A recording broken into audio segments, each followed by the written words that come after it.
En Venezuela sabemos que es obligatorio publicar el documento de registro de una empresa en una publicación especializada, pero sin papel en el país, cumplir con este compromiso es una locura. Con Publimercantil se acabó este suplicio. Publimercantil es el primer periódico mercantil digital de Venezuela que te permite desde casa y con rapidez cumplir con esta obligación. Solo entras a publimercantil.com, te abres una cuenta, subes los documentos de tu empresa y registras el pago. Y así, en menos de 24 horas, tienes lista tu publicación para descargarla e imprimirla en tu propia computadora las veces que necesites. Publimercantil es el periódico mercantil de los nuevos tiempos. No detengas el registro de tu empresa por una tontería. Publimercantil, si te publica.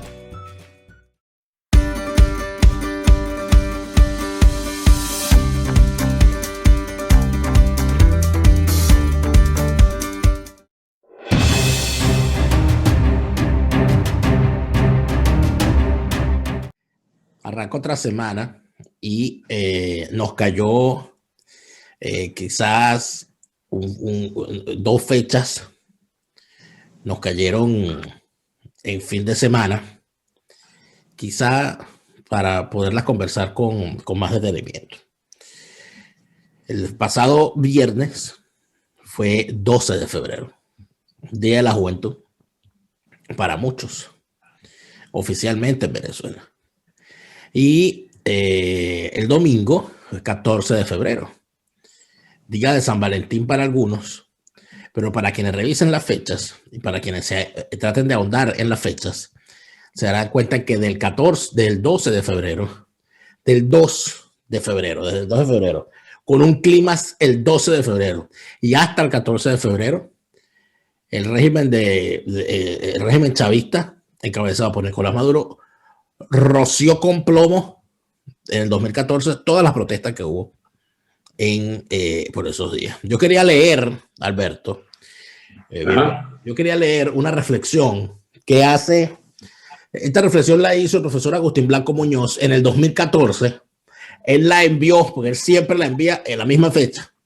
Él envió esta reflexión, ese artículo, al diario Últimas Noticias, donde él a veces le dejan publicar y a veces no. Y él la envió antes de que ocurrieran los hechos del 12 de febrero, haciendo una reflexión que se termina convirtiendo en una premonición. Y hay una parte de esa reflexión que hace el profesor Agustín Blanco Muñoz que me gustaría leer, porque lo que él dice allí es que a lo largo del tiempo en Venezuela, los liderazgos políticos lo que han hecho con la juventud es aprovecharse de ella y lanzarla a jornadas épicas una y otra vez, como la de José Félix Rivas, como la de los 60 en Venezuela, y como la que él veía que se estaba intentando en el 2014. Dice Agustín Blanco Muñoz en su artículo, en el siguiente subtítulo, dice: pueden perecer todas las tropas, pero no se abandona la plaza. Por esta vía, Rivas, José Félix Rivas, reúne entre 700 y 1000 muchachos. Su ejército no sobrepasaba los 1500 hombres. El resultado no era difícil de prever, de allí lo dramático de su parte oficial sobre la batalla. Dice el héroe, el prócer, el héroe de la juventud, José Félix Rivas: me decidí a que perecieran primero todas las tropas que estaban a mi mando antes que abandonar la plaza. Efectivamente, continuó de ambas partes el fuego horroroso, pero bien sostenido, hasta las 4:30 de la tarde, que no quedándome ya la mitad de las fuerzas, es decir, ya habían matado 700 personas, y muerta o herida la mayor parte de la oficialidad, vi levantar un humo por el camino de San Mateo y cuando debí creer sería el comandante Campo Elías que con su fuerza había llegado. Dice Agustín Blanco Muñoz: la mayor parte de su ejército pereció. Difícil que haya sobrevivido alguno de los muchachos llevados a la guerra en medio de una brutal, por no decir criminal, improvisación. Solo la llegada de Campo Elías y sus combatientes logró la retirada del enemigo al mando de Morales, el lugarteniente de Boves. Y el mismo Morales da noticia de la debacle o mortandad de las fuerzas de Rivas, a su vez en su parte de guerra. Dice: la Villa de la Victoria fue atacada por mí el 12. 14 horas consecutivas duró el ataque, muriendo la flor de los jefes y oficiales insurgentes. Y allí se hubiera terminado la guerra, a no ser por un poderoso refuerzo que le llegó. Es decir, los dos jefes dan testigo de la mortandad. ¿Pudo acaso sobrevivir alguno de los jóvenes y estudiantes que fueron a una guerra sin siquiera saber disparar? Imposible hablar de un triunfo aplastante o de una gesta heroica realizada por estos jóvenes en estas circunstancias militares y políticas. ¿Qué es lo que hace? Un artículo bastante largo que siempre Agustín Blanco Muñoz en esta fecha lo manda. ¿Qué es lo que establece o intenta establecer allí Agustín Blanco Muñoz? Él dice que él cuestiona el tema de la heroicidad. Él dice que el plantear como héroe a José Félix Rivas por haber sacado a punta de cañón a niños de las faldas de sus madres para mandarlos a morir como carne de cañón, no puede catalogarse como un acto heroico, sino que debería repudiarse, porque al haberlo convertido en un acto heroico, se puso como ejemplo. Y entonces ocurrió de nuevo en distintas oportunidades que eso se viera, o sea, era un ejército de niños lo que él tenía, niños soldados. Y eso, de alguna manera, hasta el día de hoy, hay quien lo utiliza.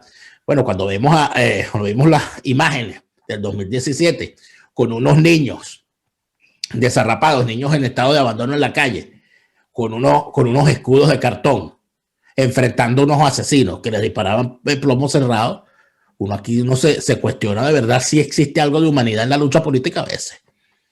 Alberto, hay algo que ofrece, o sea, nosotros no cambiamos, ¿no? O sea, esto es, o sea, Venezuela es una sola línea, y aquí los Rivas vienen y los Bobes como que vienen de vez en cuando, ¿no? Galopando al mismo sitio. No sé qué piensas tú. No, en la esencia del mensaje del profesor, yo creo que efectivamente la historia venezolana es la historia de la demagogia de sus élites, de la demagogia de sus dirigentes, que llevan al sacrificio generaciones enteras. ¿Y qué otra cosa fue, por ejemplo, el MIR de 1960? No tuvieron ni tiempo de ver frustrarse sus esperanzas.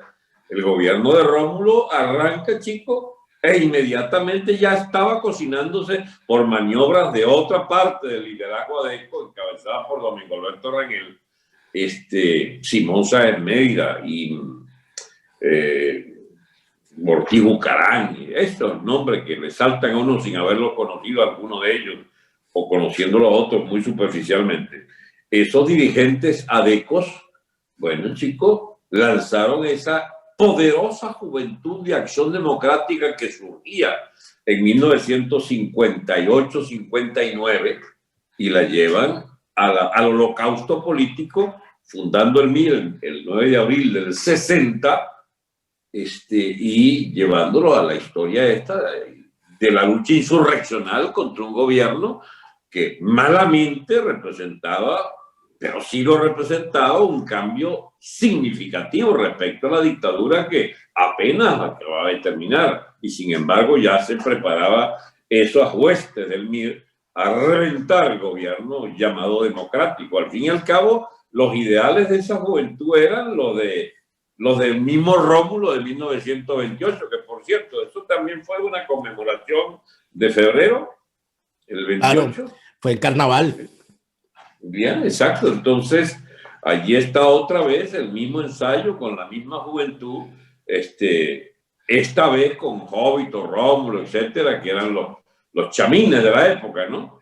Anda tú a saber por quienes fueron usados en la lucha contra la dictadura gomecista, que por cierto, ya en esa época era medio dicta blanda, o sea, no había puesto. Sí, pero recuerda que muy poco se dice, ¿no? Pero para aquellas épocas se devela también un movimiento insurreccional militar, donde el que aparece señalado es Vicentico, el hijo de Gómez, al cual Gómez no le perdona dicha particularidad y lo saca de Venezuela, lo manda fuera del país, ¿no? A él y a otros cadéticos que habían por allí metidos en la cosa, donde destaca, por cierto, el hermano de Pérez Jiménez, el hermano mayor de Pérez Jiménez, estaba metido en el asunto y por intermediación de López Contreras, que conocía a la familia Pérez Jiménez, exactamente, se niega a expulsarlo del ejército. Y bueno, ya ahí quedan los Pérez Jiménez activos para cumplir su destino histórico. Pero tú decías entonces que, o sea, esto de usar a la juventud o de la juventud creyendo que está haciendo algo propio y cuando en realidad pertenecen a una agenda muchas veces siniestra, ¿no? Porque uno no sabe para dónde Bueno, ir. la agenda insurreccional del MIR, ¿de Por dónde ejemplo. salió? Eso está pensado e impulsado por Castro, por Fidel Castro en persona, que tenía desde entonces, tenía plena codicia sobre Venezuela como proyecto de sustentación de su miserable clase política que veía o ya conocía, me imagino, que tenía limitados recursos para sostenerse como una plataforma de partido de revolución históricamente viable, ¿no? Y llega tempranito a Venezuela que lo ayuda a salir del lío, que lo ayuda a salir de la dictadura de Batista, y rápidamente se viene, una vez que se gana en Venezuela, que gana él en Cuba, se viene para acá porque tiene que armar. Betancur sí lo entendió rapidito, dice, mire, mis amigos, usted no viene a cosechar estos triunfos y tal, porque aspiraba a que se le hiciera pues un homenaje allí al lado de la democracia de Betancur, y Betancur no se prestó para esa vaina. Que yo recuerde, no hay foto de Betancur con Castro en los mítines esos grandes que hicieron en Caracas. Eso ya es obra del liderazgo que insurgía aún contra Betancur en Acción Democrática para celebrar este malandrín de Castro, ¿no? Para la época no era así, pues era visto como un prócer, etcétera. Bueno, pero en todo caso, lo que me interesaba resaltar es que se iban a imaginar, chicos, los muchachos del MIR en el mitin de Maracaibo, que se funda eso el año 60, o que toma forma de movimiento de masa de la juventud adeca en abril del 60, que 2 o 3 años más tarde iban a ser ¿cómo se llama? Carne de cañón de esa línea insurreccional suicida absolutamente, que, a ver, ¿quién la justificaba? Y el gran fundador de esa corriente, que es Domingo Alberto Rangel, es de los primeros que accede al cambio drástico de paradigma del tipo de lucha, y se queda preso allí en el cuartel San Carlos, abominando esa lucha, diciendo, que eso no está planteado la lucha armada. El PC, el Partido Comunista, rápidamente desengancha, y vemos entonces, chicos, ese holocausto. Entonces, es más, pero yo hablo de esto casi como impelido por una especie de rabia póstuma, que es esto, de cómo se embaucó, chicos, toda una generación. Aún sobreviven las consecuencias de aquel disparate, chicos. No, pero es que el chavismo, pero puede verse el chavismo como una cosa distinta a una consecuencia de las locuras del 60. No, es que es hija legítima de eso, de lo que fue esa gran frustración. Hay gente, por ejemplo, que se explaya en lo siniestro de Caldera por haber liberado a Chávez, ¿no? Resulta que resulta que Caldera, el año 67, es exactamente la misma política con la llamada pacificación, donde su mérito a que pacifica, efectivamente, pero el demérito de Caldera es que ya le capitulaba a esa izquierda, chico, para modelar un régimen político que fuera complaciente con la mayor de las corrupciones, la corrupción de haber embaucado todo un país, chico, detrás de falsas ilusiones sobre la lucha armada del 66-67, del 61 a 67-68, y la lucha insurreccional de Chávez el 92. Porque en ambos episodios Caldera insurge como el perdonador, como si él fuera elegido por no sé quién, para absolver históricamente la vanguardia de ambos movimientos después de los destrozos que causa la izquierda revolucionaria de los 60 y el militarismo fascistoide de izquierda de Chávez y compañía, ¿no? ¿Tú no crees que hizo más daño? ¿Tú no crees que hizo más daño la primera pacificación que los indultos del 92? Yo estoy convencido de que sin esa pacificación de los 60 no ocurren los golpes del 4 de febrero. No, es que son contextos realmente distintos. Mira, aquí de golpe entramos en unas consideraciones que esto habría que escribirlo, ¿no? Sí. no decirlo por la libre, ¿no? No, esto da para mucho, pero yo he conversado mucho con, bueno, lamentablemente el doctor Caldera no está para defenderse, ¿no? Pero yo siempre he reclamado eso de que se culpe a Caldera por el indulto, porque yo tengo para recordar que cuando a Chávez se le indultó no hubo ningún movimiento ni ninguna marcha en contra de su liberación. O sea, es que a eso iba. Es casi que una cosa. Y los hijos, sobre todo Juan José Caldera, que además era parlamentario, recuerda que la gran mayoría de los sobreseimientos ya se estaban dando, se dieron en el propio gobierno de Carlos Andrés, se dieron en el propio gobierno de Ramos J. Velázquez, y que ya eso era un hecho cumplido, que se iba a sobreseer a todo el mundo. Entonces, ¿cómo le vas a sobreseer, por ejemplo, el señor que es ahorita el gobernador del estado Trujillo, Rangel Silva? Que él era golpista, él fue sobreseído a su causa por el propio gobierno de Carlos Andrés Pérez, por ejemplo, por decirte un ejemplo, y así todo lo demás. Pero eso, bueno, no lo salva, o sea, igual vas preso, o sea, ocurrieron una serie de hechos, pero el gran planteamiento es el siguiente. Hay una gran cantidad de gente que te ve, Alberto, y que trata de entender las cosas, y yo diría que el grueso de las víctimas de este régimen en sus distintas etapas ha sido la juventud. O sea, yo tenía 18 años cuando este régimen llegó al poder. Fui la primera vez que yo voté fue en el año 98. Quiere decir que toda mi vida adulta, ¿verdad? El final de mi adolescencia y mi vida adulta me la he tenido que calar contra este régimen y de paso haciendo política, ¿no? Pero son jóvenes la mayoría de los que se van a pie de Venezuela.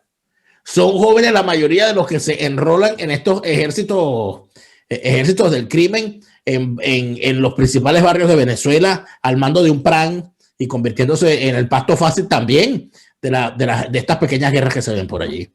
Son jóvenes la mayoría de los que se enrolan como activistas políticos en los partidos de la oposición falsaria, como son jóvenes también la mayoría de los que aún aguantan, ¿verdad? Porque hay gente que aún está aguantando la realidad dentro del país porque es un país joven. Pero también son jóvenes los que dicen cada vez más, la mayoría de los que hoy en las redes sociales, en la opinión pública, etcétera, reniegan de este sistema esclavista que es el chavismo. Son en su grueso jóvenes. Todos estos que dicen ser de la derecha más extrema, son en su gran mayoría jóvenes, porque es que no quieren saber nada del socialismo. Entonces, cuando uno ve eso y ve que han sido los jóvenes utilizados durante todos estos tiempos, pero son jóvenes los militares que se han alzado. ¿Qué edad tienen Caguaripano? Los muchachos de la Operación Aurora, la gran mayoría de los presos políticos, ¿qué son? La gran mayoría son jóvenes. Entonces, eso sin caer en el tema de la cuestión generacional, da una idea de que de verdad hay una gran desesperación en toda aquella gente que bueno, que esto no va para ninguna parte, Alberto. Pues yo intentaba decirte cuando hacía la reflexión sobre las dos ¿cómo se llama? Perdones de Caldera a los movimientos insurreccionales del 67 y del 90 y los perdones del 99, ¿no? 93, no, perdón, el 92. 93, sí. Perdón, el 93, 94. Lo que intentaba decirte era que en ambos casos la mayor desgracia ocurre con el 92, porque lo del 67 son prechavistas. O sea, es el chavismo el que gana, es el que se insurrecciona. Y qué casualidad, es Castro el que inspira, digamos, la matriz ideológica de ambos, ¿no? Ahora, las consecuencias, chicos, para Venezuela, la peor es la de Chávez. El perdón de los insurrectos que destrozan el ejército venezolano desde el 92, porque así sea una porquería, digamos, de corruptela, la que ya se observan a lo largo de décadas y de décadas, las Fuerzas Armadas todavía en el 92 eran un resorte confiable de la institucionalidad del resto del país. Mala o buena, pero la había. ¿Bien? Y entonces la destrucción de esa institucionalidad por la insurgencia de Chávez y el perdón a Chávez que origina entonces el se vale que esa dirección dirija el país y gane unas elecciones y se transforme en la sepultura de Venezuela, es que ya va. Lo último explica lo anterior, Dani. La insurrección, el movimiento insurreccional de los 60 no fue suficiente para acabar el país. La fibra sana de Venezuela, la capacidad de modernizar y de educar grandes masas y de construir ciudades, etcétera, mira, hay una legión de gente que vivió mejor en los años de la democracia que en los años de aquella dictadura que reinaba sobre aquella Venezuela rural y analfabeta de Pérez Jiménez. Pero lo cierto es que cuando hace que el chavismo tome el control de la rienda del país por las capitulaciones de la élite política, bueno, nos lleva a esto. Esto es hijo del golpe del 92. Mientras que los gobiernos de la democracia fueron consecuencia, aún en sus maltrechas realizaciones, de aquella generación que se insurreccionó y ¿cómo se llama? Y se calmó, o la calmaron a cipotazo, que la calmó Rómulo y el propio Leoni. Bien, la reflexión de conjunto es, chicos, hay siempre alguien que paga los platos rotos, y es la juventud. Hoy por esas imágenes, chicos, de esa familia numerosa, chicos, emigrando a pie, chicos, por una sabana desértica allá en Bolivia, chicos, para entrar a Chile. Ese es el chavismo. Eso es lo que no podrá olvidarse jamás. Sí. Esta gente destrozó la raíz misma de la nación, chico. Al destrozar lo basal, la capa basal del Estado venezolano, que es la población. Y la población, al desgarrársele como se le ha desgarrado y al convertir los 2/3 en parias en su propio país y 5 o 6 millones de ellos emigrantes, chicos, errando por el mundo para ver dónde puede comerse, ese es el resultado de este régimen de miserables, chicos. Y no hay manera de que uno pueda perdonarle el hecho de que quienes pudieron y dirigieron el movimiento de masa en el 2014, 2013. Por eso es que la gente a veces cree que fue una manía que uno le tiene a Caprilito. Esa pila de mierda, porque no hay otra manera de señalarlo. Chico, se le entregó la conducción del país, de todas las ilusiones democráticas de la inmensa mayoría, y la burló por cobarde, chico. Esa cobardía intrínseca de ese ser, que significa, bueno, por fin la gente entendió que no se le puede dar autocrédito, chico, al tipo. Bueno, rápidamente sucedió por el Leopoldito. Ese pequeño canalla es el dirigente, chico, del San Cristóbal de 2014, chico. Ellos son, digamos, los responsables de esa nueva gran tragedia para la juventud venezolana, que es la inmolación de su fuerza frente a la dictadura chavista y del madurismo, de la peor etapa que es el propio Maduro. Ahora, pero Alberto, ¿qué pueden venir ahora? Yo tengo una pregunta con respecto a todo esto, porque yo estuve en Venezuela todo ese tiempo. Yo no recuerdo cuando te tocó a ti escapar de Venezuela, pero yo vi los hechos del 2014 sentado frente a un micrófono en la radio. O sea, yo estuve narrando ese horror. Yo estuve siendo testigo de cómo en el 2014 había una cosa allá armada en el este de Caracas y en algunos focos de Venezuela, muy importantes, pero siempre focos. Y vi la que se armó en el 2017, que si se analiza con seriedad, fue casi el albor de una guerra. Cuando uno veía en el 2017 lo que estaba ocurriendo, uno sentía, bueno, esto va embalado. Esto aquí lo que falta es que llegue el que compró los matasuegras y haga una vaca para comprar una granada. Pero había algo en todo esto que yo se lo preguntaba. Yo salía al frente de la emisora donde estaban dándose las batallas y veía, y esto es inédito, yo nunca he contado estas cosas, pero hay veces que llega. Yo veía cómo llegaban motorizados de motos que no eran de mototaxistas y llegaban y sacaban los famosos escudos de madera, ¿no? Y se los entregaban a los muchachitos, ¿no? Hay gente que me dice, y también lo llegué a ver, porque yo me iba, y más de una vez de vaina, me quedaba atrapado ahí.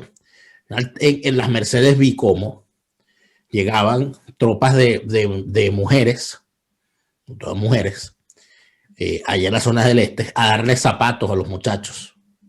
Muchachos que eran muchachos de la calle que andaban pescando en el Guaire y no tenían ni zapatos. Y cómo iban y les regalaban zapatos. Y cómo habían unas redes de logística para darle comida a los muchachos. En envase, todos aquellos para que se quedaran ahí lanzando piedras y bolotó de todo aquello con una escudo de cartón. De madera, pero en realidad era una madera que era bien endeble y era una cosa ahí. Bueno, que pintas la madera y le pones un escudo y le pones una cosa allí y todo aquello. A mí me pareció, lo que pasa es que, bueno, a mí me pareció eso tan irresponsable.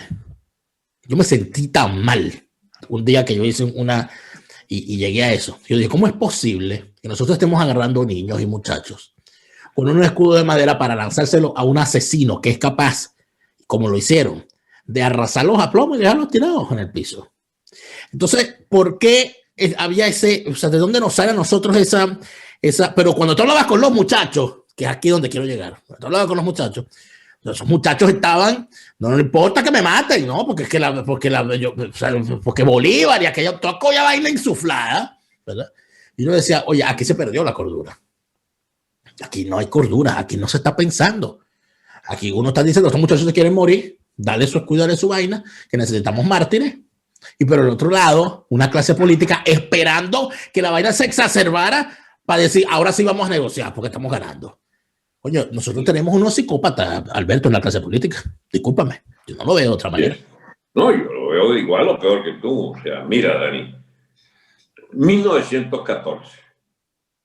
Bueno, 2014, perdón. Yo lo viví también frente a un micrófono, pero desde el exilio, porque yo entendí muy rápido que lo que venía era la desgracia para toda aquella persona que pudiera significar un obstáculo para el régimen. Yo me largué en noviembre, diciembre del 2013. ¿Bien? Porque sencillamente lo que venía era lo que ha venido ocurriendo. Pues. Yo no le iba a pagar cárcel a estos hijos en la gran pena. Yo resolví muy tempranito que a mí no me agarraban y empezaron a ver, ¿cómo se llama?, entrevistas que le hacían a García Carneiro y también el Mario Silva, que decía que había que ver cómo me paraban, que yo era un hombre de peligrosas conspiraciones militares, lo cual es estrictamente cierto. Yo estaba metido siempre en una conspiración. Yo no lo quería decir para no quedar como el soplón. No, yo lo admito, no hay pero también a mí no me agarran esto, carajo, me le fui. Y rápidamente yo tenía mi programa de televisión, etcétera, de YouTube, etcétera, y entonces hago la campaña, chicos, nada más y nada menos que para hacer del movimiento insurreccional de San Cristóbal, si lo recuerdas, de 1914, el inicio de la insurrección nacional. Esa es la época en que los tachirenses se quejan amargamente de que los dejaban solos. En realidad, estaban solos porque la dirección política de los repugnantes dirigentes de la MUD los dejaban solos. La gente no arma cosas espontáneas, es muy difícil conseguir movimientos estrictamente espontáneos. ¿Y sabe qué había detrás de lo de Táchira? Que yo no entendía para ese momento, pero ¿por qué tanta lucha, digamos, de tal vehemencia de la gente en San Cristóbal no concluye en un movimiento centralizado? Bueno, chicos, porque estaba todo calculado para sostener los planes de voluntad popular de ponerle la mano, de conservar la alcaldía. Después fue que supe que la alcaldía financiaba muchas de estas barricadas, etcétera. La muchacha, la esposa, la bella esposa del joven que cayó preso, ¿cómo se llama? Ceballos. Bueno, chicos, y resulta que todo eso estaba como telón de fondo de la entregada de... No es ahí, no es ese claro, se entrega a Leopoldito. Claro, tú estás hablando de todo, estamos hablando del momento en que cae Ceballos, en el que cae el escapa del país Carlos Vecchio, acuérdate, que era el segundo de Voluntad Popular, y es importante decirlo porque ese es el momento en el que emergen los dos nuevos líderes de Voluntad Popular, Fredito Guevara y Juan Guaidó. Eso no te olvides de la fecha, porque Ya. No, es que a mí se me confunden todas esas Ahí vainas. empiezan nuestras desgracias. Son tantas las cosas. ¿Eh? Ahí empiezan muchas desgracias posteriores. Así es. Pero la primera de ellas es que el chavismo entiende la profunda naturaleza capituladora de esa dirección. Así es. ¿Y tú sabes por qué cambia el movimiento insurreccional de San Cristóbal? Por unas nuevas elecciones, chicos. Así es. No solamente entonces, eso, Alberto, sino que fíjate, tú disculpa que te interrumpa, que es algo... De elecciones parciales, ¿eh? De paso, exacto. Para Táchira y para San Diego. Claro, pero recuerda algo que es sumamente importante aquí, que el chavismo es un barco de varios camarotes, ¿no? Con varias fuerzas y cada una de ellas tiene su propia fiesta. El mensaje que en el 2014 se le dio al sector militar por parte de la oposición fue quizás el mensaje más claro sobre la naturaleza cobarde, entreguista y negociadora de ese liderazgo opositor. Porque hubo momentos, y eso fue en el 2014 y también fue en el 2017. El Estado Táchira, estaba perdido para el poder central. O sea, no había manera de que el Estado Táchira pudiese ser controlado desde Caracas. Y lo capitularon. Y en el 2017 no te cuento yo. En el 2017 se contaron muertos en las Fuerzas Armadas. En el 2017 hubo enfrentamientos cuerpo a cuerpo de vecinos contra colectivos. En el 2017 vimos cómo, inclusive dentro del propio chavismo, se encargaron de pelearse contra los colectivos y terminó Juancho Montoya, jefe de los colectivos de Caracas, tirado en una acera por las fuerzas de Rodríguez Torres. Que ya eso fue en el 2014. Pero posteriormente lo vimos en el caso de otros colectivos en Valle del Tú y otras zonas, donde jamás en la vida había visto una protesta contra el chavismo. Entonces, pero el mensaje que se le dio al sector militar fue, estos tipos no echan para adelante. Estos tipos lo que quieren son unas elecciones. Esto es una negociadera. Entonces, ¿cómo convences tú un militar de que se monte contigo a perder su carrera, a perder su vida, a perder inclusive a su familia, ¿verdad? O a terminar preso en un calabozo con esa dirigencia entreguista y felona? Bueno, eso se demostró. ¿De dónde viene eso, Dani? ¿De dónde viene qué? ¿De dónde viene esa naturaleza política, carajo, genéticamente capituladora de ese segmento? Mira, yo creo que nosotros podríamos sacar 50 conclusiones, pero yo lo primero que creo es que para empezar hay una clase política empeñada en que el problema de ellos no es sacar al régimen del poder, sino que le dejen caer su vaina, como era antes. O sea, que aquí vamos todos a compartir, tampoco te pongas... Y en última instancia, entonces, la lucha política en Venezuela no es una vía transversa, no sé cómo llamarla, para hacerse rico.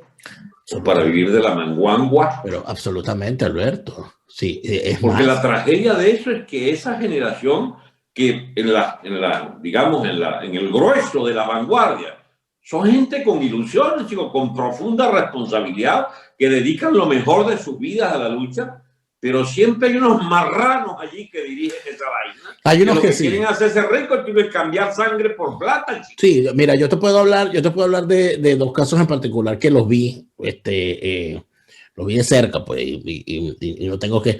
Y todos llegan al mismo sitio. Yo pienso que no se ha valorado lo suficiente y en algún momento habrá que estudiarlo y sacarlo a la luz, lo que significó para la política venezolana una cosa llamada el Comando Tricolor, que fue el comando de campaña de Enrique Capriles Radonsky, montado obviamente con el dinero de Odebrecht, para su campaña en las primarias, porque el primero se llama Comando Tricolor.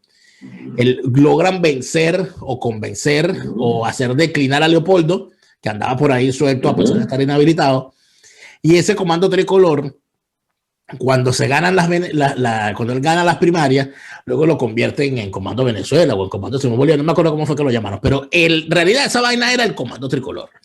Yo recuerdo... Dani, perdóname, pero no tendré otro chance de aclararle a la gente lo siguiente. Esas primarias las gana Capriles con una cifra de votos que decide el gobierno cuánto ponerle. No, por supuesto. 1.800.000 votos, chicos. Estaba parejo con el Pérez, aquel del partido de Rosales, y parejo con María Corina. A María Corina la votan para 100.000 votos, al ¿cómo se llama? Al Pérez le dan 500,000. Y a Caprilito le ponen 1.850.000 votos, chico. Bueno, yo voy más lejos. Canallista, chico, era el del régimen. Voy más lejos. Esas primarias estaban decididas desde el año 2008, cuando el régimen decidió inhabilitar a Leopoldo e inhabilitar a Enrique Mendoza y abrirle el espacio para que Enrique Capriles pudiese ser gobernador de Miranda. O sea, ya allí estaba perfectamente claro para cualquier observador que el régimen apostaba a que un tipo como Capriles, bueno, terminara haciendo lo que en efecto hizo. Y mira lo útil que les ha sido. Creo que ha sido la mejor ficha que han logrado adquirir. Pero en ese comando tricolor, ¿qué ocurrió? Ese comando tricolor, Alberto, y muchísima gente que estuvo allí seguramente podrá hablar de eso. Yo estoy seguro que van a empezar a salir cuentos. En ese comando tricolor empezó una labor de recolección de gente, sobre todo de muchachos provenientes de los sectores de los movimientos estudiantiles. Y empezó a darse una cosa que llamaban las cajitas. ¿Qué era una cajita? Bueno, había un organigrama donde te daba, bueno, mira, el comando tricolor necesita el jefe de no sé qué, de propaganda en el estado Cogede. Ahí está esa cajita vacía. Entonces llegaba el compañerito, tal, oye, mira, ajá, ¿tú te quieres ir para Cogede? Ahí está tu cajita. Pa, esa cajita era el espacio en el organigrama. Pero esa cajita tenía plata. Porque tú te tenías que ir para coger. Y ibas a jefear la logística y todo aquello. A cuenta de esas cajitas, pero habían unos, además, que tenían una cajita con varias cajitas por abajo. Entonces, ese, por ejemplo, a Pizarro le dieron una de esas cajotas grandotas. Y él ponía por abajo a otros que tenían otras cajitas, y entonces él armó allí su propio equipo, su propia burocracia. Y de allí salió el señor Pizarro, vivía en la Lagunita, por ejemplo. Y así se dieron. Así se dieron otro caso. Ese es el caso de Pizarro. Y el caso de la compra, de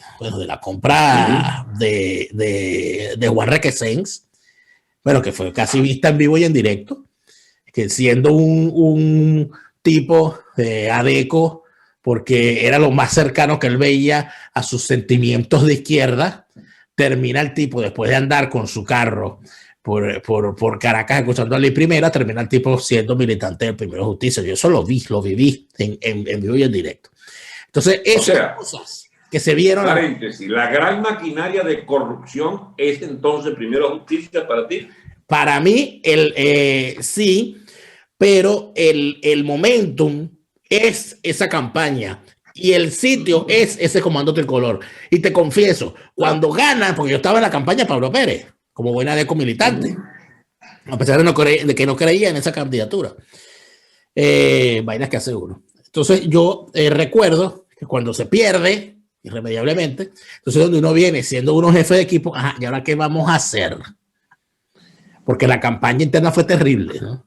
Y había un convencimiento. Sí, Capriles es el tipo al cual el chavismo puede arrasar en 15 minutos, como en efecto lo fue. Entonces un amigo me invita, mira, vamos al comando tricolor, que voy a hablar con fulano, a ver qué sabe él. Y yo voy al famoso comando tricolor. Y en verdad el comando tricolor era tricolor, Alberto. O sea, tú llegas a ver un edificio ahí en Bellomonte, ¿verdad? Y el primer piso era amarillo, el segundo piso era azul, el tercer piso era rojo. O sea, las cuestiones, estaba dividido en oficinas. Era una gran corporación, funcionaba como una gran corporación, con sus cubículos, con sus oficinas, con sus cosas, con gente trabajando, con disposición de computadoras, máquinas, plotters, cuestiones. O sea, era un centro de trabajo, como si fuese una empresa. Entonces tú dices, ¿qué partido puede pagar algo como esto en Venezuela? ¿Y con qué real? Bueno, por supuesto. El dinero sucio de esas magnates de la oposición, que ya lo había, y el gobierno que surtía esos fondos por la vía de esos magnates, tipo Escotet, por ejemplo. No, ya acuérdate, no te olvides de momento, amigo mío. Te vas a olvidar del caso de Brecht así como así. No, por supuesto. Si Odebrecht ha confesado un ligero pelotazo de 15 millones de dólares.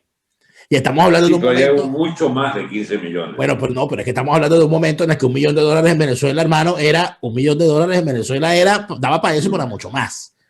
Por todas las cuestiones. Sí, bueno, no voy a rebajar no voy a rebajar las enormes facilidades que tuvo el señor Capriles con esos 15 millones. Solamente eso, sino que yo recuerdo lo que costaba una campaña, lo que costaba unos volantes, lo que costaba unos pendones. Eso fue una cosa terrible y espantosa. Entonces, además de eso, los escándalos de corrupción que hubo fue terrible. En el caso de Miguel Pizarro, hubo un tema de un robo, le robaron 50.000 bolívares, que eran 50 millones de bolívares, supuestamente desaparecieron de su oficina. Y el único que no quería que se investigara era él. No, dejen eso así, dejen eso así. Entonces, uno nunca entendió. Pero cuando yo llegué y vi esa estructura, y me acordé de la roncha que yo pasaba con mi equipo en Vargas para montar yo mismo los pendones de Pablo Pérez en los postes, en las madrugadas. Yo dije, o sea, así fue que nos ganaron con esto, ¿no? Y yo dije, y esto se va a convertir entonces esto es lo que ellos dicen, la nueva forma de hacer política. Es esto. Una corporación. Los bolichicos son un fenómeno social. Con real. Es la aristocracia de eso mismo. Donde tú no llegas a secretario de tal cosa porque pruebas tu liderazgo, sino que te dieron una cajita, te dieron real y tú con eso desarrollaste herramientas de marketing vaina avanzado y coño, te quedaste con el Estado. Entonces yo digo, bueno, aquí lo que viene es candela. Yo, por supuesto, ya estaba en proceso de salida de la política, pero cuando tú llegas a eso y ves una cosa como esa, y ves que esos bichitos son los que después llegan, Alberto, al fulano montaje llamado gobierno interino. Bueno, el que se sorprendió fue por pendejo. Porque esta gente lo estaba cantando clarito. Engañaron a los muchachos del 2014. Los engañaron en el 2017. Se enriquecieron con un comando de campaña financiado con dinero del chavismo. Por todas las vías. Y llegan y montan un gobierno interino y de verdad había alguien que pensara sensatamente que eso iba a funcionar. Yo intuía, porque yo no tenía toda esta radiografía que ahora podemos tener post festum, es lo que yo intuía y le decía al amigo Arria, que me fue a buscar a Valencia para que me ayudara en su campaña interna. Pero Diego, te van a moler, chico. Esto está decidido antes de arrancar. No, que yo creo que puedo ganar. No solo no vas a ganar, vas a hacer ridículo. Puedes hacer ridículo, decía yo. Y así fue. Intimidad, no, que yo creo. Y él despertó de verdad cierto entusiasmo. Y cuando vio aquellas cifras, chicos, bueno, bien hecho casi que le dije, porque es que no me creías nunca lo que te iba a pasar. Ha sido burlado, ha sido, chico, digamos, un mecanismo para producir esa apariencia de democracia en la oposición, esa estafa que fue, chico, aquellas primarias y todo lo que significaba emerger Capriles de una competencia sana. Y a su manera también María Corina fue utilizada como parte de ese decorado que necesitaban para erigir al Caprilito por tercera vez, ¿bien? Por segunda vez, perdón, candidato presidencial. Porque él ya tenía pues esa carrera fulgurante donde solo tú veías cadáveres al lado y lado producidos por el gobierno que le abrió paso reventando. Pero ahora, Alberto, te pregunto yo lo siguiente, para evolucionar el análisis que estamos haciendo. ¿Tú ves que en este momento el chavismo esté montado en alguna operación para sustituir a esos liderazgos que ya murieron? Porque el chavismo siempre se afana. O sea, el problema se inventa un preso, se inventa una vaina y aparece. Daniel, el problema es que mientras tanto acabaron con el país. Claro. Entonces todos ahora se complican porque necesitan un nivel de abyección tal, un nivel de postración, de corrupción tal de esos liderazgos que solo puede, chico, en medio de un país destrozado, lleno de hambrientos, chico, y de excluidos, hacer reinar ¿qué? O sea, tiene tanta capacidad el señor Yulexis en Petare como el señor, ¿cómo se llama? Capriles no, ahora las reglas son distintas, podrían ser Yulexis o el Coqui allí de la... No, ¿cuántos armados tienes tú? Porque es que lo que no percibieron estos canallas es que mientras tanto el país reventado socialmente iba a fabricar una realidad de instalar la violencia política masiva y la etapa previa es la violencia social ciega de los pranatos, chicos, que dominan territorialmente el país. Aquí no hay lucha posible, no hay lucha política viable a no ser por la vía de un golpe de fuerza de alguna combinación excepcional de circunstancias que obliga a cuerpos armados X, que no sé ni quiénes son, que impriman el sello de sus intereses y desalojen esta peste gobernante, o que evolucionen en esa peste gobernante algunos segmentos con capacidad armada. ¿Dónde está la capacidad armada de Leopoldito o de Guaidó? No pueden ni poner preso un ladrón, chico, en Caracas, el gobierno Guaidó. ¿Qué morisqueta de estado de gobierno es el gobierno Guaidó? Esa vaina yo la dije desde el primer día. No voy aquí a comerciar con... Yo lo dije, pero ya va. Desde que montan a Guaidó el primer día, digo yo, en BTV aquí en Miami, mire, eso es una estafa. La EBTV esa que me permitía tener un programa en ese momento con Urdaneta, mira, es una estafa, chicos. Este hombre va a poner una torta enorme. Y era porque percibíamos, el amigo Urdaneta, que es un tipo que ya había recorrido algunas plazas en la vida también, bueno, nos tocó desconfiar, pero desde el primer momento, de esa pantomima del llamado gobierno provisional. Pero es que y ahí viene entonces una cosa nueva. Ahí viene una cosa nueva, que es la imbricación de la embajada americana y de toda la clase, de todo el liderazgo político americano, con esos cálculos explícitos. Y ya, ¿cómo se llama? Y al propio Trump le vendieron la mula ciega, chico, de la operación esta de allí de Cúcuta y toda la ayuda humanitaria, chicos. Yo en estos días me aterrorizó la cifra, chicos, que le habrían dado, dice Mike Pompeo, $1.100 millones en ayuda, chicos, a esta gente. Ay, yo no sé qué plata cuentan. ¿Y dónde están? Esa es la pregunta.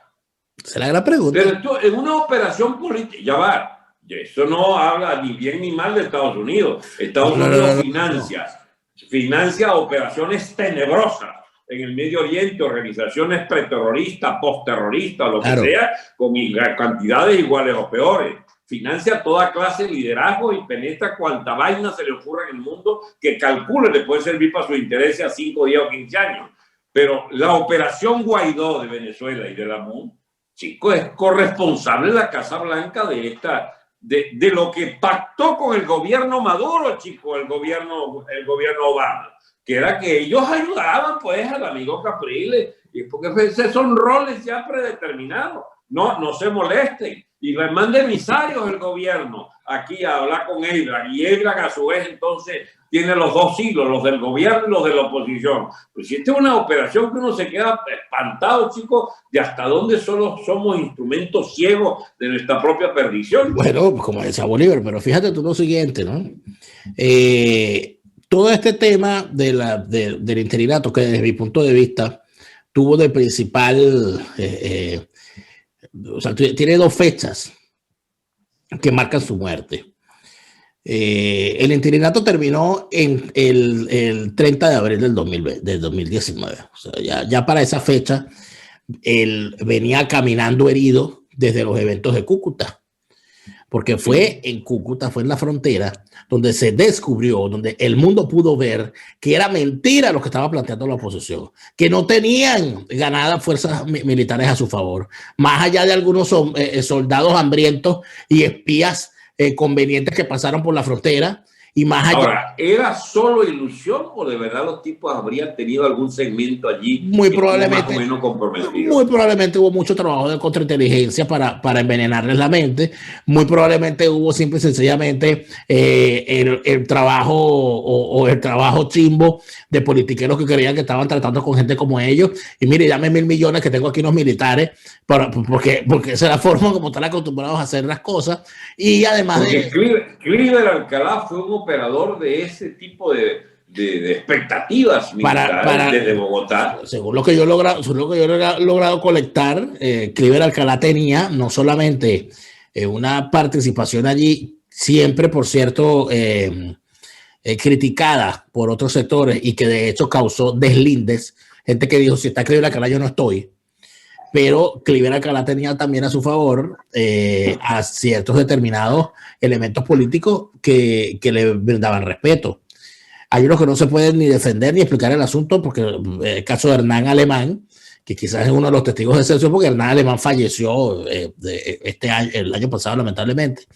Pero el tema está en que Cliver Alcalá está en manos de los Estados Unidos y no se ha sabido más de él. Tema... Yo te puedo hablar con propiedad. Yo conversé con Cliver Alcalá. Ajá, por esos días. Para esos días. Para esos días, porque yo quería una explicación. Yo estoy en Oviedo, chico, y hay un gran amigo, el hijo de Gustavo Bueno Hijo, pues, que me hace 7, 8, 10 horas de entrevistas allí. Y cae el día de la Carlota, chico. Y está grabado, Dios mío, eso, yo no puedo mentir de lo que ya quedó grabado al calor de los acontecimientos. En uno de esos videos, Oviedo 30, creo que se llama, Oviedo 10, se llama ¿cómo se llama esa? El portal emisor. Ajá. Oviedo 10. Bien. Y es la entrevista mía con Gustavo Bueno, 10 horas creo que dura. Bien. Pero varios días en esas grabaciones cae uno el 14 y digo, se está produciendo un intento de golpe de Estado. Es una vaina rara. ¿Bien? Ya al día siguiente ya estaba sacando las conclusiones de que era un fiasco completo. Entre otras cosas porque hablé con Cliver Alcalá y me dice lo siguiente. Yo hablé por teléfono. ¿Qué vaina es esta, Cliver? Tú me habías hablado que venía una vaina, pero es esto. No, es que adelantaron la fecha. Estos carajos cagaron todo, ¿no? O sea, ellos alteraron todo. Y ahora tenemos el problema de que todo lo que se había preparado, o sea, habían dos operaciones. Una operación real de un ala militar que efectivamente pudo haber estado interesada en un ajuste de cuentas internos, y había la operación Leopoldito, Guaidó, con el señor Figuera, que buscaban el acuerdo para el famoso gobierno de, ¿cómo se llama? El presidente de la Corte Suprema, el vagabundo que siempre me olvida el nombre. Michael Moreno. Michael Moreno y Padrino, que estaban ganados para la tesis del gobierno con Leopoldito. ¿Bien? Pero o sea, ahí está. Estas cosas no se han aclarado todavía. No se han aclarado porque hay versiones cruzadas. Y una de las versiones que se cruza es precisamente la de Cliver Alcalá. ¿Por qué? Y eso se está desenredando porque hay gente que está hablando y bueno, en su momento habrá revelaciones al respecto. Yo tengo algunas, ¿no? Pero no cuadra el relato de Cliver Alcalá con los hechos. Por la simple y sencilla razón de que lo que dice Cliver Alcalá, lo que dice a su vez la gente que estaba con Cliver Alcalá, como por ejemplo los que sobrevivieron o fueron infiltrados en la Operación Gedeón, o este sujeto Nieto Quintero y otros más, es que a Cliver Alcalá no le cumplieron el compromiso que asumieron con él los políticos para el financiamiento de la operación. ¿Qué es lo que ocurre? Que cualquier persona que analice el asunto llega a la siguiente conclusión. Un momento. A Cliver Alcalá se le estaba dando la posibilidad de actuar como jefe militar de una operación para la toma del control de una zona territorial del país o lo que fuese. Es decir, a Cliver Alcalá, el gobierno interino, apoyado por los Estados Unidos, se le estaba permitiendo que lavara su cara, que regresara a las Fuerzas Armadas y que se convirtiera de facto en el jefe militar chavista para la transición. Ese era el poder que se le estaba dando a Cliver Alcalá. La gran pregunta es si Cliver Alcalá Cordones iba a tener todo ese poder, y además Cliver Alcalá Cordones es lo que los organismos de inteligencia de los Estados Unidos dicen, un narcotraficante. Tiene sentido que alguien me diga que Cliver Alcalá no ejecutó los planes porque le faltaban $2 millones. ¿De verdad eso tiene sentido? Eso no, mire, eso no es, esa mentira no es verdad. Ahí ocurrió otra cosa. Y la otra cosa que ocurrió. Su mano derecha era la fiscal. Bueno, lo que yo creo que ocurrió, lo que he podido ir hablando por allí, es que el cuento es otro. Y que lo que hizo Leopoldo fue simple y llanamente un berrinche cuando se dio cuenta que la cosa no iba. Entonces, todas estas, y bueno, y por supuesto termina escapando de todo lo demás, porque Leopoldo es así. O sea, Leopoldo hay que buscar las cosas por los impulsos estos, Freud y todas estas cosas, no hay otra forma que explicarlo. Pero aquí entonces es donde viene el asunto, Alberto. Fíjate tú, ¿dónde estamos? La semana pasada, tú decías que había que volver para construir un liderazgo político casado a la idea de una acción de fuerza, o sea, que la acción de fuerza era la solución, y la es, y estamos perfectamente claros de eso. Pero para que esa acción de fuerza se dé, se necesita un liderazgo político con credibilidad en los hombres de armas y credibilidad dentro de la población. Y además de eso, con credibilidad frente al adversario, que digan, estos sí son locos, estos sí les van a echar bola, para construir esa opción. Y tú llamabas a un regreso a la política buscando efectivamente que haya un liderazgo que hable sobre lo que la población requiere que se hable. Hablabas del tema del salario, de la dolarización del salario, etcétera. Alberto, en eso nos sorprende yo no le había prestado atención, no sabía que iban por allí, una guerra abierta entre la boliburguesía en el poder, encabezada precisamente por Jorge Rodríguez, y los eternos traicionados en todos los procesos políticos donde están los comunistas. Que son los comunistas, ¿no?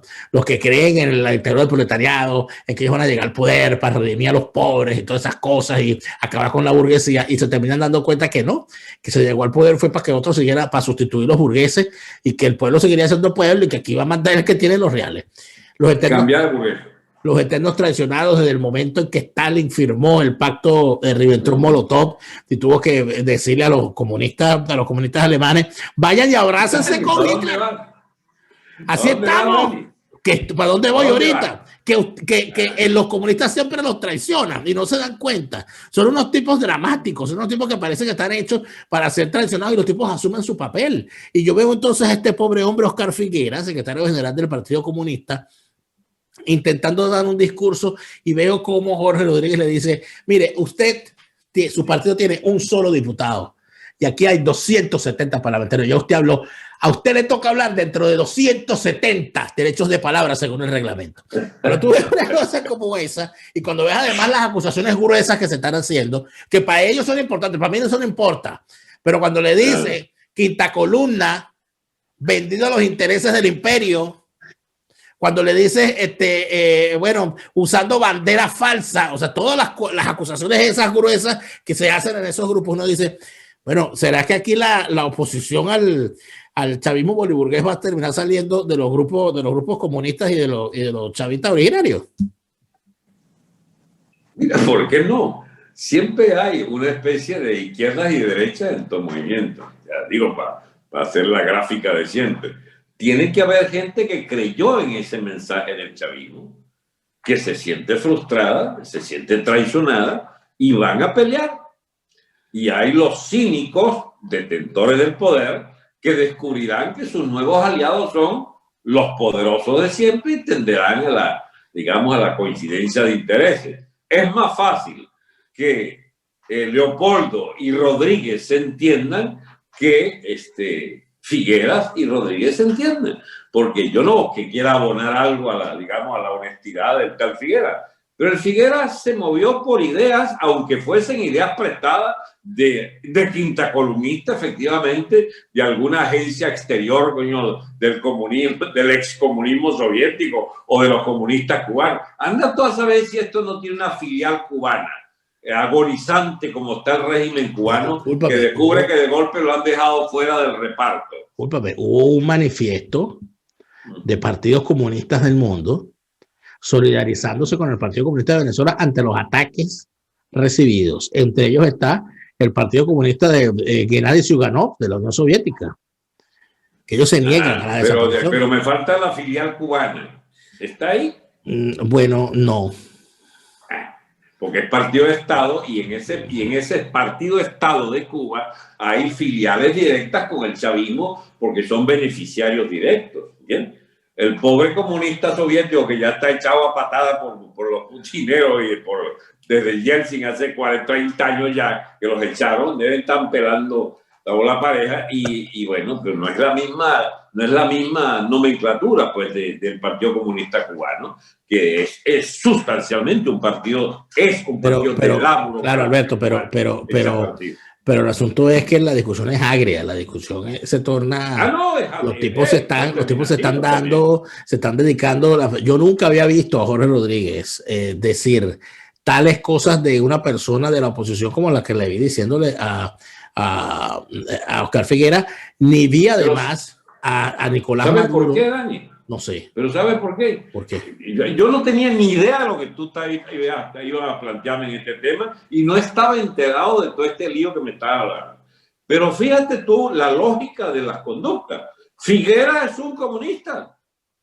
Representa, a pesar de toda la peste que podamos hablar de él, la legitimidad de ¿cómo se llama? De la postura izquierdosa de los comunistas defensores de toda la mitología izquierdista.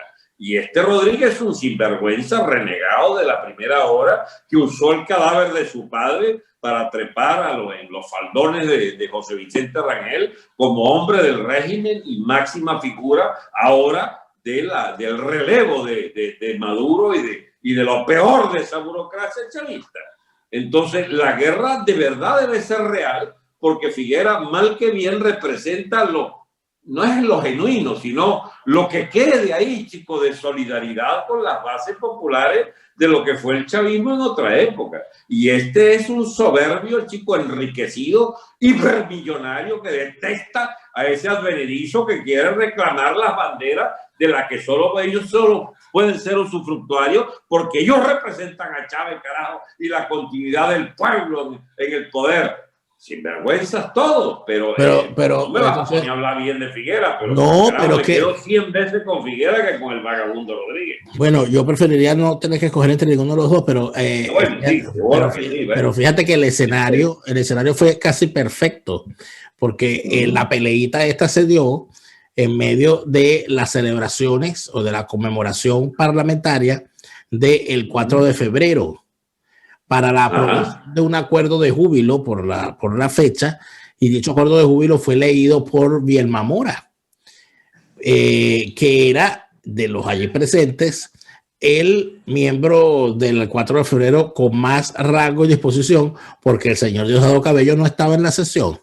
El señor Diosdado Cabello se fue, siendo parlamentario, se fue uniformado a recorrer no sé cuáles cuarteles en actos que se hicieron en todo aquello, y esa peleita entre el Partido Comunista y la boliburguesía representada por Rodríguez, eso no se puede olvidar, ese tipo de representante de la boliburguesía, de los emergentes, de los que no estuvieron, además de eso, que yo dije, pero ¿qué hacen Jorge Rodríguez y Figuera peleándose por el 4 de febrero si ninguno de los dos estuvo el 4 de febrero? Y parece que a nadie se le ocurre decírselo. Si ahí hubiese habido alguien con chispa, le dice, pero si ninguno de ustedes dos participó el 4 de febrero, el Partido Comunista estaba echado tranquilamente con un diputado que tenía, que me acuerdo que era este señor Gutiérrez, Ricardo Gutiérrez, que era diputado al Parlamento en aquel entonces, muy tranquilo, vegetando, y la Liga Socialista no participó de ese golpe de Estado, y Jorge Rodríguez mucho menos. Entonces uno dice, bueno, ¿y esto por qué pelean?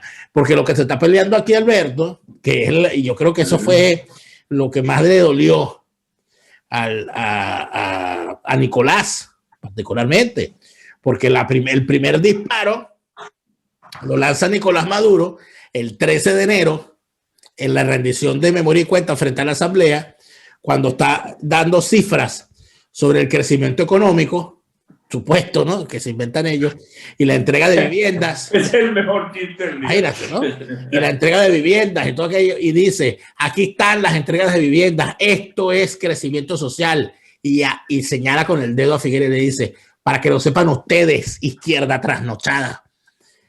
Cuando uno ve eso, ¿no?, se dice, bueno, o sea, esto da para la risa, ¿no? Pero yo creo que los tipos están creando como un conflicto ficticio donde los comunistas van a caer, obviamente, porque ya cayeron, porque no pueden hacer otra cosa, porque ellos tienen que estar en contra de eso, porque lo que reclama Figuera es el pacto de élite que se está haciendo en contra de los trabajadores. Porque dice Figuera, bueno, ¿cómo es eso que aquí el gobierno revolucionario dirigido por el presidente obrero va a pactar con Fedecámaras un nuevo modelo económico, pero los trabajadores siguen ganando en bolívares? A ver, esa es la pregunta que nadie quiere, que nadie quiere hacer y que nadie puede responder. Porque dice, tú estás pactando con los empresarios para cobrar a la gente en dólares y pagarle al trabajador en bolívares. Y eso es revolución, lo que pregunta Oscar Figuera. Bueno, le cayó la que le cayó al pobre, que le han dicho hasta del mal que se va a morir. Entonces yo no sé si invitar a Oscar Figuera a hacer un programa con él todos los días para que vomite todo lo que tenga que vomitar. Porque ahora el sería señor... interesante. Mira, sería interesantísimo. Mira, al señor lo condenó, porque es una cosa, y mira, acuérdate, estos juicios revolucionarios son un peligro, porque al señor lo condenó en vivo y directo durante hora y media, estuvo condenándolo Mario Silva en el cadalso ese, La Hojilla. Pero por eso fue, lo que le cayó fue mierda a ese pobre hombre. Dani, bienvenido Figuera, claro. Pero entonces ahora que hace el próximo lunes ha sido con Figuera. Alguna vaina esa cara, pero haciendo... Yo te voy a ser franco, Dani. Yo me desayuno con todas estas cosas, pues yo no sigo la cotidianidad, como sigues tú de ese debate. Pero mira, empieza a ser interesante. Yo, por ejemplo, cuando te planteé lo de la dolarización, era al margen de toda esa discusión, y ahora descubro que el gran aliado es Figuera. No estamos bollantes, entonces. Yo también llegué tarde, porque ese rollo viene desde el año pasado.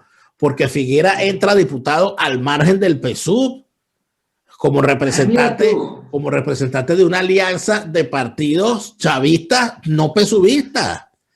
Debe ser el único legítimo entonces. Él es el único diputado. Los demás no entraron. Debe ser el único legítimo, digo. A lo mejor de verdad, esos voticos eran reales. Probablemente, porque ahí está él, su partido comunista, el partido PPT, y los otros partidos que no les permitieron participar.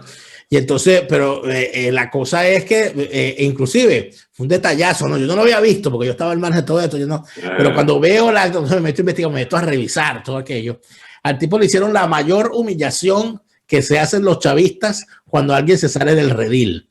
Tú sabes que los chavistas, desde que llegaron a la Asamblea Nacional en el año 2000, por obligación se sientan a la izquierda para poder decir a la oposición que está sentada a la derecha, la bancada de la derecha. Es una estupidez de los chavistas, la semiótica y aquella vaina, ¿no? Yeah. Entonces, cuando un chavista se sale del redil y empieza a criticar y deja de estar en la ortodoxia, lo mandan a sentarse, lo sacan de la izquierda. Agente enemigo de clase. Exacto. A Figuera lo sentaron de primero al lado de Bernabé Gutiérrez. ¿Tú sabes lo que significa? Mira, Dani, a favor de la estructura de tu programa, el amigo Lombardi hizo un comentario ahí que no alcancé a leer. Ajá. ¿Tú lo viste? Aquí dice, la democracia es algo que los países tienen que ganarse y nos guste o no, nos tocará un gobierno muy serio, como jamás se ha visto en Iberoamérica, y gradualmente podremos marchar hacia la democracia. No veo otra forma. Esto es similar a tumbar un edificio podrido y construir otro completamente nuevo. Y dice al final, los comunismos mundiales siempre implotan. Pero es que eso es verdad. Es más, yo te voy a decir una cosa, Alberto, que viendo todo esto, de estos tipos peleándose, y yo decía, ¿pero qué se están peleando ustedes por partida de lambucios y farsantes todo? Si ustedes son el chavismo sin Chávez, el cerebro era Chávez, y Chávez no logró, por su tosudez, darse cuenta de que él se iba a morir, y no le alcanzó el tiempo para organizar lo que iba a ser la sucesión. Allí todo lo que está pasando es por accidente. Cuba decidió que era Nicolás Maduro, sí, pero es una cosa circunstancial. Allí no hay, después de Maduro, ¿qué? O sea, ¿qué viene después de Maduro? Ahí no hay nada estructurado. Ahí la estructuración que iba a hacer Chávez muy probablemente era dejar el poder en manos de su familia, en manos de su hija. Eso muy probablemente era lo que él tenía pensado. Él no tenía pensado esto, de dejar en manos de este papanatas, nada, sino que fue lo que le dio tiempo. Entonces estos tipos estos son el chavismo sin Chávez. Lo que pasa es que no hay quien los tumbe. Y derrocharon la tal herencia de Chávez, chico, que tenía aún viabilidad de la economía. Porque Chávez, escúchame, Chávez hizo toda clase de disparate y es una inmundicia histórica y política la que nos pasó con él. Ok, pero eso de la expropiación, por ejemplo, es limitada. El estatismo chavista es limitado porque solo profundizó un poco el estatismo heredado ya de Copey. Una que otra más empresa y sobre todo la desconfianza que, como sabes, es enemiga de un capitalismo sano. Él sembró esa desconfianza. Pero todavía el país podría decirse que tenía salvación. Con otro régimen político tú podías remendar muchos de los estropicios que había causado Chávez. Ahora, este loco de mierda de Maduro, chicos, nos deja un país en escombros, chicos. Una sociedad destruida, una base del Estado destruida, la pulverización de la unidad territorial. Es el peor crimen de Maduro, porque hizo de Venezuela un territorio de 1000 pranes, chicos, que compiten armas en la mano unos contra otros por ver quién roba y quién te hace pagar el peaje. ¿Dónde está la agricultura viable? No es posible. La construcción, una de las peores mentiras que hay, chicos, es la famosa viviendas de Maduro. Pero canalla, ¿hasta cuándo vas a meter esa cosa, chicos, de que tú y que estás construyendo vivienda? ¿Dónde? ¿Cuándo? ¿Cómo? Mentiroso. Y sin embargo, esta vaina, ¿tú te acuerdas de aquella novela García Márquez, chicos? Y creo que eso viene a su vez de otra novela, de que había un senador Onésimo Chávez, creo que se llamaba, de La Guajira, que hacía mítines, ¿no? Y entonces habían entonces llegaba y cuando él reunía el público decía, y convertiré este desierto en un vergel, y se levantaban unos cartelones, chicos, que contrastaban con el desierto los cartelones de, digamos, un paraíso de agrícola y animales bonitos, todo, para señalar la imagen que Onésimo quería para aquello. Pero dice García Márquez en la novela que habían usado tantas veces la vaina que levantaban los cartelones y ya no había diferencia, chicos, entre la realidad siniestra y los cartelones visibles. Eso es lo que le ha pasado a Maduro, tanto acobiado con que el país iba a ser distinto bajo él, que esas mentiras, chicos, las dice y se las creerá nada más que él. Pero ese país ficticio que él maneja en sus estadísticas y en lo que le van diciendo sus áulicos, que aquello definitivamente es un divorcio completo y total con la realidad. Bueno, yo te voy a ser sincero, yo no sabía que estaban tan mal. Están muy mal. De ahí ¿cómo se llama? La canallada 1000 veces mayor de esa dirección política, de esa oposición que quiere pactar con esas piltrafas, chicos. Ahí es donde tú ves el verdadero daño. O sea, los tipos no solamente es que no tienen oposición. Y no solamente es que no tienen oposición, sino que tienen unos ayudantes que se hacen pasar por opositores y que no son otra cosa que bolsa de colonoscopia y de colonostomía, y a la vez es bombona de oxígeno. Se los cagan hacia ellos. Hay que asomar una primera conclusión sobre todas estas cosas. Adelante, por favor. En mi caso, desordenadamente, porque tú tienes tu hilo por las informaciones cotidianas. Dani, siendo que esa oposición es absolutamente inservible, siendo que desde el exterior, es decir, desde aquí, solo puede venir complicidades al estilo de las que fabrica el señor, ¿cómo se llama el embajador ese Story, y el Eibar ese? Esa gente va a seguir allí aconsejando lo que ya aconsejaba Shannon, aconsejando las eternas políticas de buscar cómplices y buscar adalides de sus causas para ese país ya en desdicha completa. Entonces, si no viene ninguna solución ni diplomática, y si la Fuerza Armada ha llegado a tal degredo como el que hemos visto, Dani, ¿bien? Sinceramente, ¿qué es lo que tú ves como perspectiva? Cuando yo he propuesto lo del salario en dólares, es apostando a lo que queda de población civilizada que aspira a evadirse de la barbarie o sacar la cabeza contra la barbarie inspirada desde el gobierno, para entonces, chicos, darle un sentido a su lucha.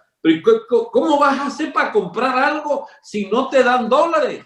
Necesitas ganar en dólares. ¿Por qué te vas a emplear por algo que no sea, aunque sea una cifra módica en dólares, para poder ir a comprar lo que solo se vende en dólares?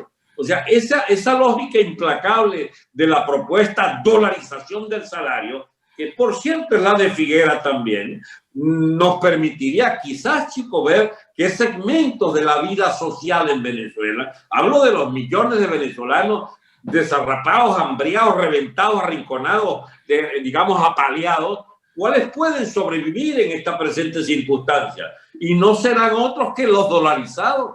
de manera que no hay consigna más legítima que reclamar el salario en dólares y que este canalla de Maduro pague en dólares, chicos, si quiere asalariado. ¿Tú sabes cuál es el problema?